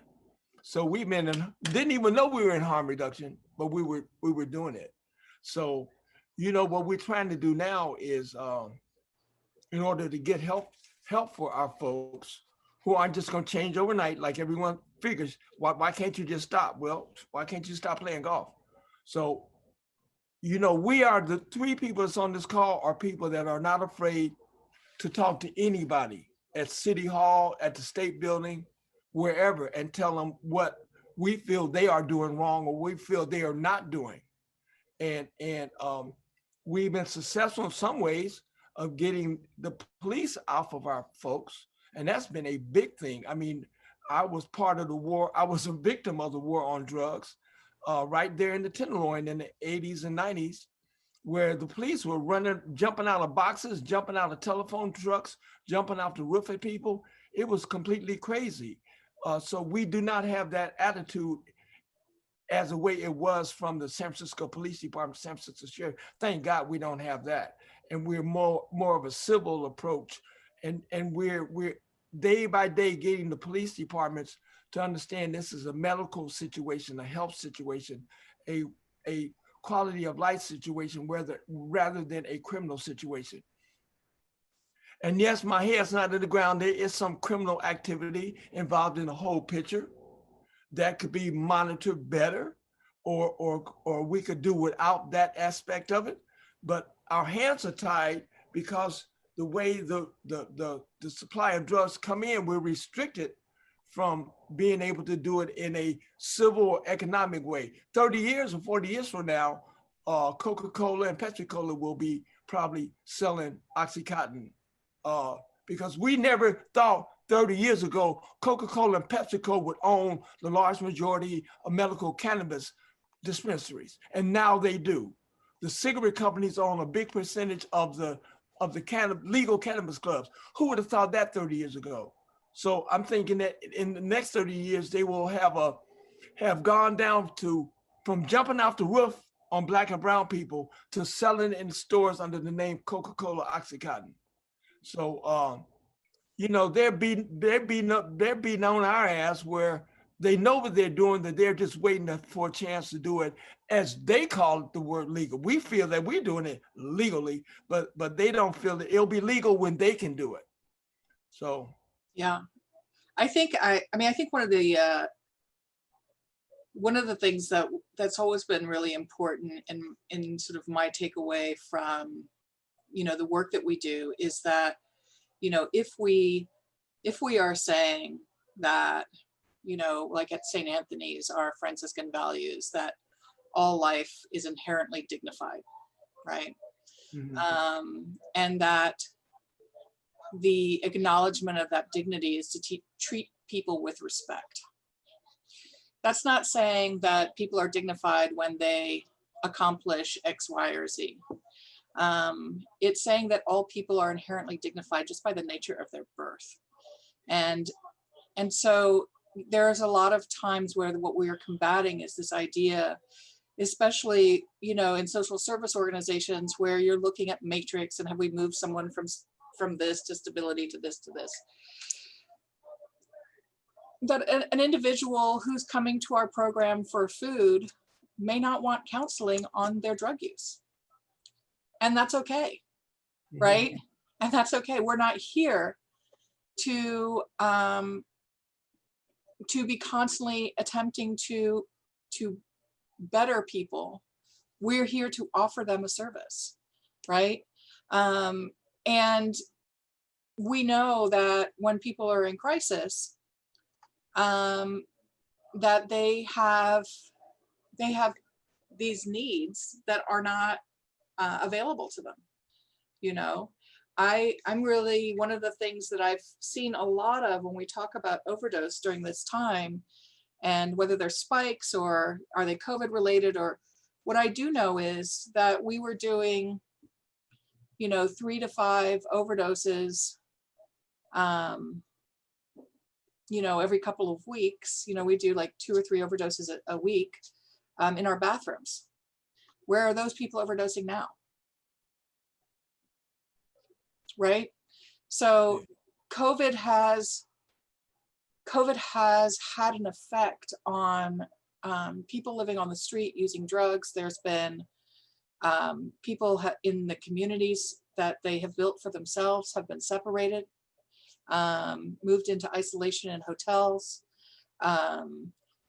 The services where they were accustomed to going to find a safe place to use no longer offer that space. Places like the Gubbio project at St. Boniface, I would say, had an enormous amount of drug use in those bathrooms. And, you know, that was safely monitored. And so this is a time where, you know, as an organization who serves a population that we know are engaging in behaviors that are risky, that we help to try and mitigate, we are struggling to find new ways to do that. And, you know, I would just like to, not as a employee of St. Anthony's now, I'm speaking as Lydia, citizen. I think it's really, really important that all of our communities come together and really push for safe consumption spaces during this time, because those safe spaces that we dare not name or say that, hey, we're using, you know, people are using in our bathrooms, is not something that we publicize on our brochures. You know, St. Anthony's, we provide safe space for people to use drugs in our bathrooms, is not something that the leadership of this organization would want me to say, nor would we pump it out, right? But the reality is that all of these organizations that are currently not allowing people to come in and use the services, especially bathroom spaces, you know, are now using in isolation more than they were before. And so it's at times like this where we as a community who understand the health and safety of these people who we love so dearly and that we're here to serve, we need to have safe space for them to use their drugs. Period, the end. Do it now. Thank you so much. We have about 20 minutes left, and I want to encourage you as panelists to keep talking, you know, to each other, asking each other questions, continuing to talk. But I also just wanted to open it up and encourage anyone here as attendees to ask some questions. So I see that someone has a hand raised, and it is Thomas Noble. So I'm going to allow Thomas to talk. You won't be on video, Thomas, but we'll hear you and you can ask your question. All righty, thank you for that, Shelley. So I really, really appreciated what everybody said. Lydia, specifically around the personalized journey with regards to, I feel as if when we talk about harm reduction, it's always some kind of external, like we need to influence somebody else. And what I have found in my process is my own internal messaging that happens. I was leaving my office one day, and I'm a bike rider, and I was unlocking my bike, and there was a gentleman using the mirror on a truck to find a vein in his neck. And the syringe was full of blood, and he was kind of rocking back and forth trying to find that vein. And the message in my head was kind of like, oh, step away from this. This is not your business. You're only going to make it worse. And as I cycled away, I just kind of had this gnawing message in my head about, what if he tips over? Like, what if he falls and has that syringe in a very vulnerable spot? So I just circled around the block and came back to him, and I just said, hey, guy, I want to check in on and see how you were doing. And he just kind of snapped out of it and looked me directly in the eye and said, oh, I'm good, man. Thanks for checking on me. And it was the my own internal shock of like, why was my predictive message that was going to go poorly my first instinct?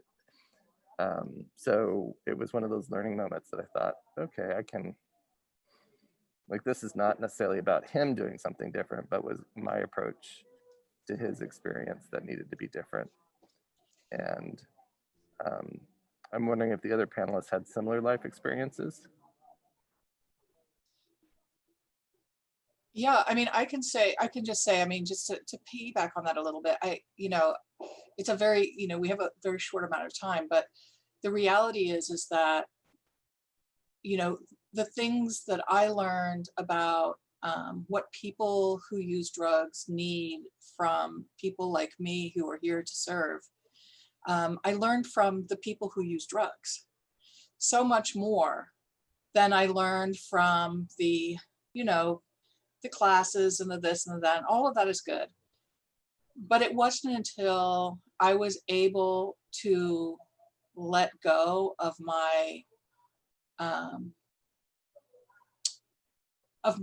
the things that I had been taught that were incorrect, or my assumptions, and just listen, that I was able to really understand that.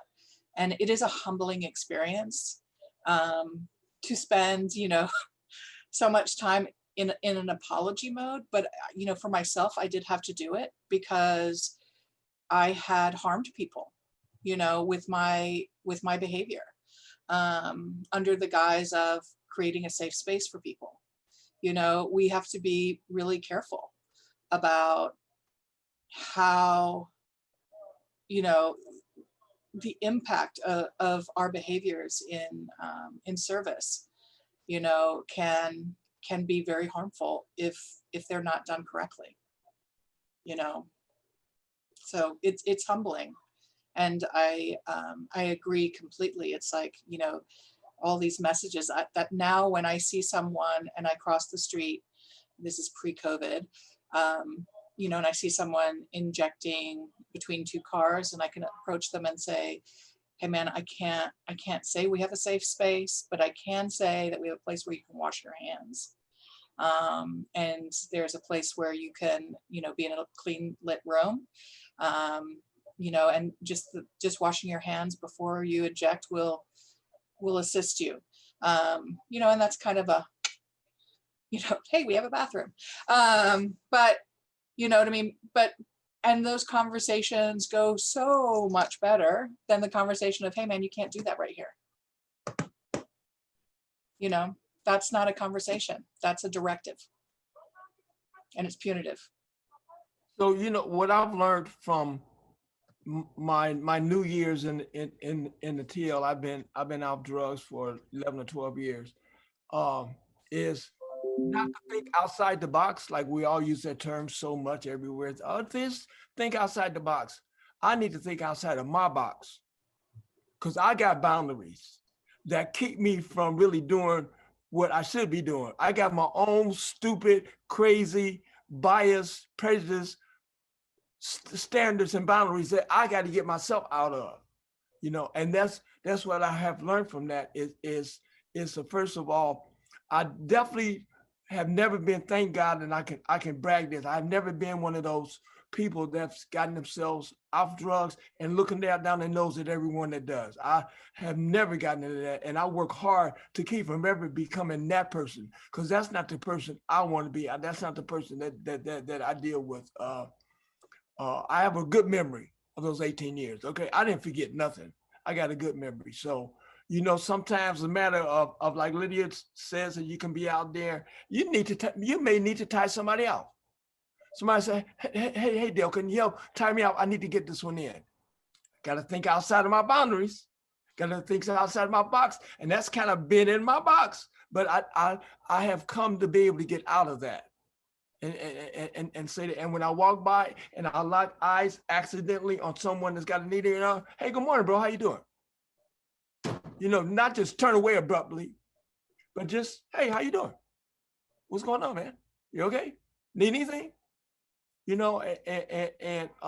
Or getting someone that I know just used and just barely up and who lift his head up and say, hey, Dale, you got $5? And I know exactly where the $5 is going. And I take myself out that box. That's not my judgment.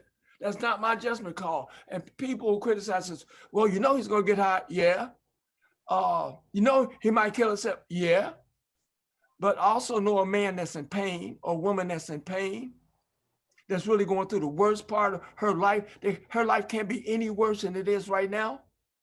Maybe $5 would take her out of that miserable situation that she has or life has gotten her into. And I do that and walk away and not have the, man, I just gave her $5. She's just gonna get high. Yeah, yeah. But if you give the guy who works at IBM $10, he's gonna go get him an IPA. What's the difference? And I always said before, you won't give a guy $1 on Turk and Taylor to get him a beer. He's been out there all day pissing his pants in a miserable day, one of the most miserable days of his life. And you won't give him $1 to get a Budweiser. But your neighbor will knock on your door at 11 o'clock at night. Hey, John, hey, you got a beer? Yeah, dude, here, man, you need 2 of them?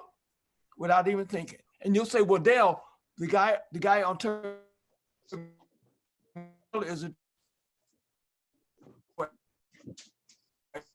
a night.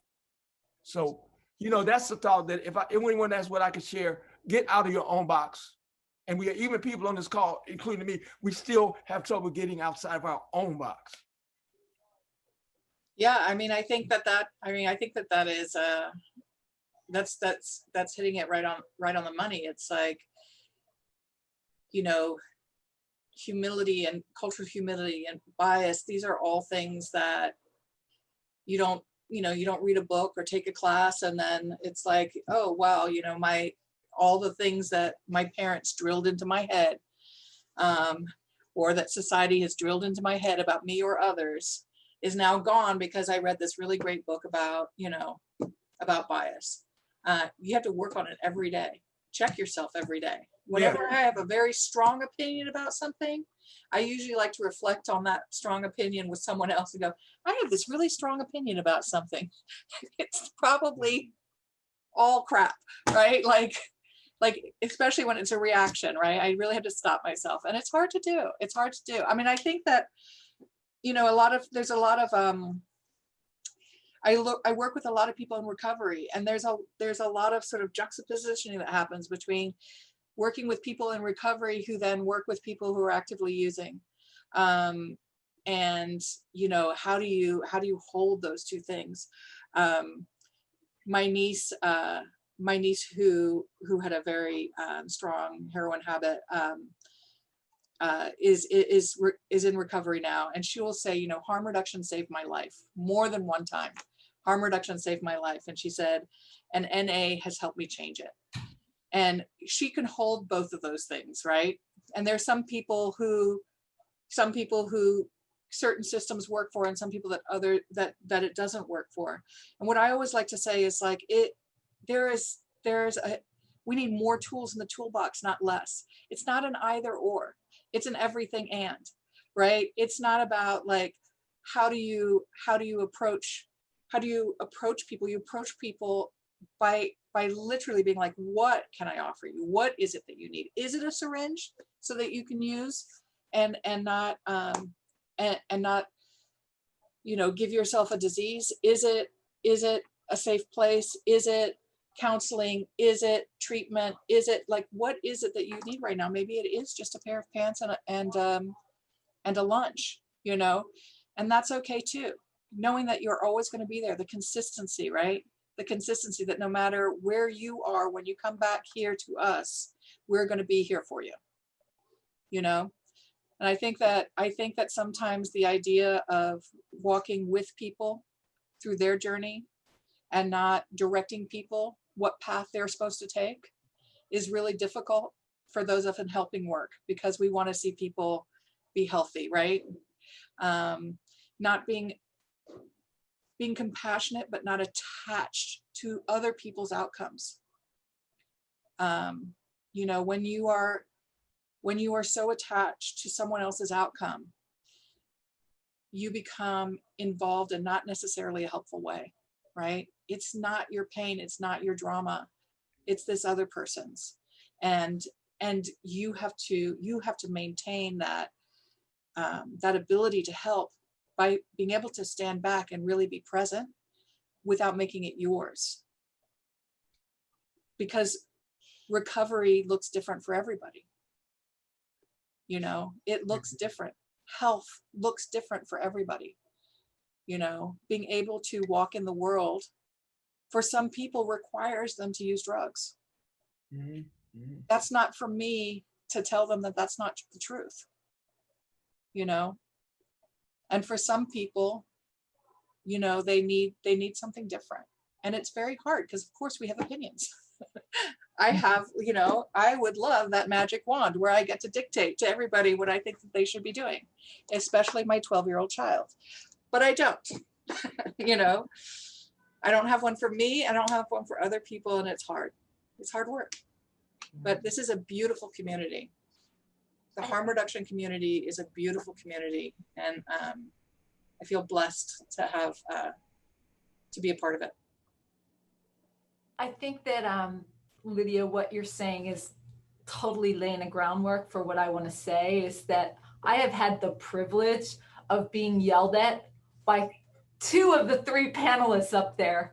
John, we don't know each other, but I'm sure you'll yell at me at some point. But I say it's a privilege because you and Del have pushed me to use my voice in the community at meetings, and for that I feel like it has been I have so much gratitude. It has been a tremendous win. Earlier I talked about going to police meetings. Well, Lydia was at the police meetings. Now we would walk in together, but usually she was sitting somewhere else and she would leave, and the health department should say safe injection services. And we weren't allowed to necessarily speak on those things, but she pushed me. And I think that, you know, we have a great relationship and she's a partner, and that's exactly it. You have to be able to have those uncomfortable situations. No one likes to get yelled at, but like when you think back of like, okay, it's not me personally, it's like using my privilege, using the voice that I have at the health department to be able to represent everyone else that's out there. And for that, I thank you. And now we stand next to each other when we go to those Board of Supervisors meetings. And I think that that is so important, and definitely something that I hope everyone who is hearing this can take away. So thank you. Thanks so much. We have 6 minutes left, and we do want to end on time, especially because it'll be 5 p.m. in the East Coast. But we do have 2 questions in the Q&A, and I'd like to try to get to them both, but at least to one of them. And so fairly brief answers just because we don't have much time. But one question we have is, can our panelists speak a little bit more about the intersection of trauma-informed care and harm reduction? How can we help empower our community members and unconventional partners to adopt these practices in their approach when working with people who use drugs? Lydia? All right. Thanks, Del. Okay. You know, so trauma-informed care and harm reductions, I feel like work hand in hand. Trauma-informed care, in a nutshell, you know, is the idea that you understand walking into a situation that you assume that people have experienced trauma, and knowing that you're working with people that have experienced trauma, how you then approach them, talk to them, work with them, treat them, is maybe different than you would at other times, right? So it's a lot of, instead of, what's wrong with you, it's what happened to you, that kind of response. Harm reduction, in my mind, now I'm telling you what I think it is. There may be a lot of people that have different opinions, but harm reduction is a set of principles for working with people, guidelines. So, harm reduction, both trauma-informed care is fairly specific. harm reduction to me is a philosophy, a lifetime philosophy. I apply harm reduction to almost, you know, every kind of aspect of my life at this point. I'm like, you know, my kid is like going to school, it's COVID. You know, she's alone at home when I'm at work. You know, how do we reduce the harm in this situation, right? And I think that harm reduction is very expansive. When we're talking about harm reduction with drug use, it can be pretty specific, but I think it is a philosophy of care. I don't know if I really answered that question well, but I think that the way that you get people to engage in harm reduction is to really start by talking about your staff, you know, and learning from your staff, like what their experiences are. You know, what are they running into in the workplace? Because you will hear, you know, people, especially folks who are on the ground, who are the frontline workers, they really know what's up, right?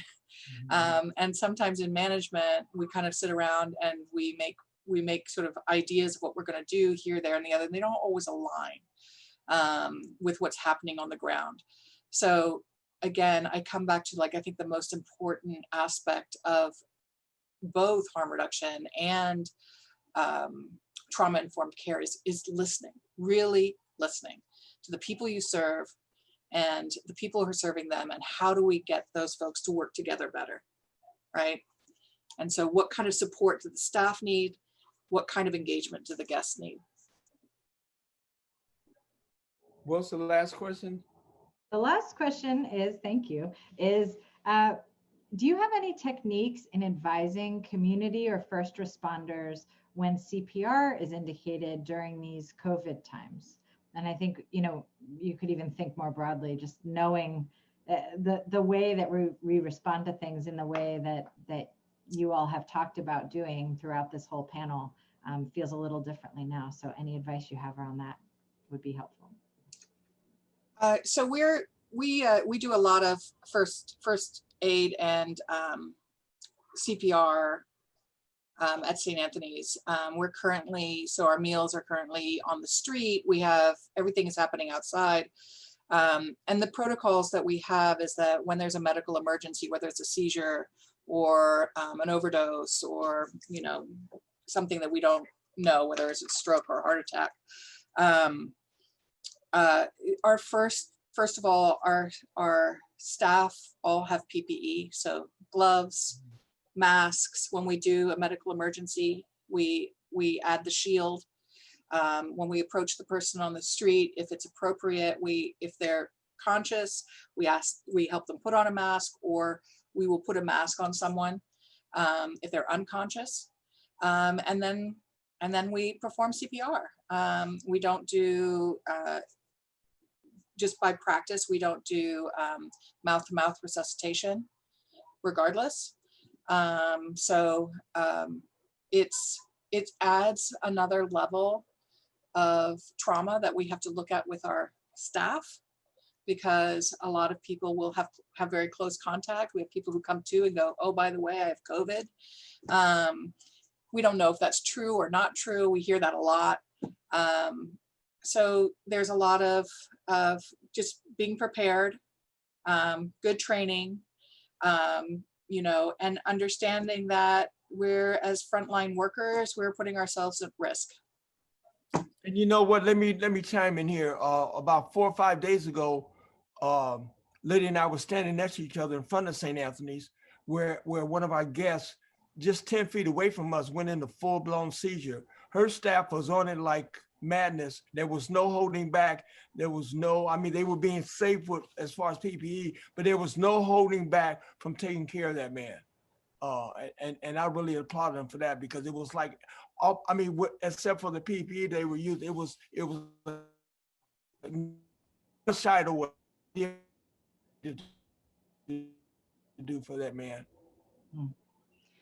Well, thank you so much. On that note, it is just after the time we're supposed to end, so we do want to wrap up. Thank you so much to our panelists, both now and this morning, earlier in this session. We really appreciate you taking the time to share your wisdom with us. And thank you to all of you who are here as participants. We were really glad you were here to join us today. Those of you who are joining us tomorrow, we're starting out at 9 a.m. Pacific, 12 o'clock Eastern for our session on elevating equity in harm reduction. And we really hope to see you there. Thanks so much to NACHO, the National Association of City and County Health Officials, for your funding that helps make this possible. Take care, everyone. Have a good afternoon. Thank you. Bye, Laura Guzman. Bye. Bye. Bye, everybody. Bye.